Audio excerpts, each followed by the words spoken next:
pleased to announce a tentative labor agreement that has been reached between the railroad workers and the railway companies.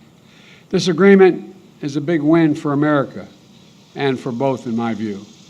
I want to thank the lead negotiators from the labor movement, the Brotherhood of Locomotive Engineers and the Trainmen, International Association of Sheet Metal and Air and Rail and Transportation Workers Union, and the other labor unions engaged. And this is a win for tens of thousands of rail workers and for their dignity and the dignity of their work. It's a recognition of that.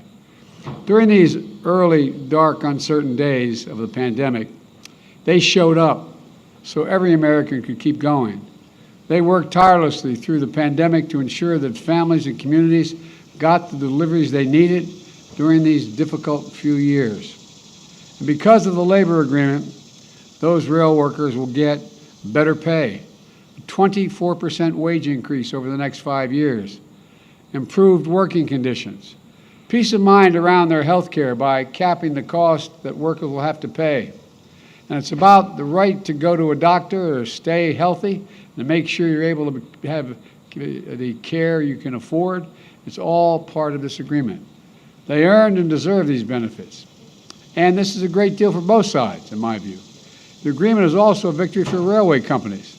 And I want to thank the lead negotiators from the National Railway Labor Conference and our major rail companies. These companies also played a critical role in keeping America moving during the pandemic, and that's not hyperbole, it's a fact. With this agreement, railroad companies will be able to retain and recruit workers. They'll be able to continue to operate effectively as a vital piece of our economy. They're really the backbone of the economy. I have this visual image of rails being the backbone. I mean, literally, the backbone of the economy. So I thank the unions and the rail companies for negotiating in good faith.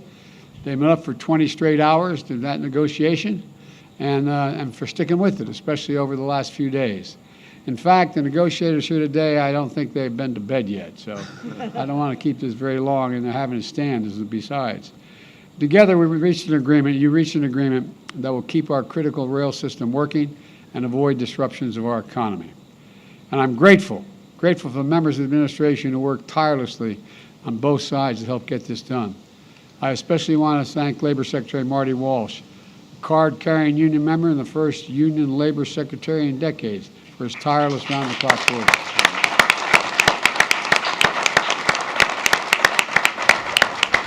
This agreement is validation of what I've always believed. Unions and management can work together for the benefit of everyone.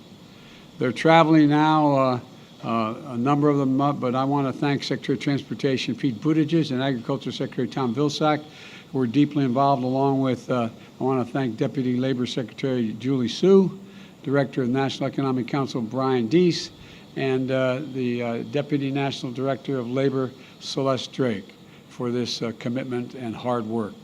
To the American people, this agreement can avert the significant damage that any shutdown would have brought. Our nation's rail system is the backbone of our supply chain.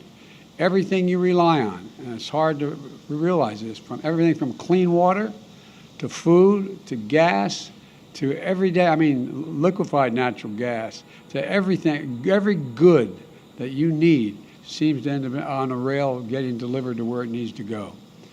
With unemployment still near record lows and signs of progress in lowering costs, this agreement allows us to continue to rebuild a better America with an economy that truly works for working people and their families. Today is a win, and I mean this sincerely, a win for America. So I want to thank you all for getting this done, both business and labor. Thank you, thank you, thank you, and may God protect our troops. Thank you so much. Thank you. Mr. President, when will the railway system come back online? Mr. President, is it premature to celebrate before the unions vote? Sir? Mr. President, grocery prices are up over 13%. What do you tell struggling Americans? Rail's moving, it's not going to go up. The migrants? Are you confident the situation at the border is under control, Mr. President? Mr. President, is unpaid sick leave good for workers? What was the question?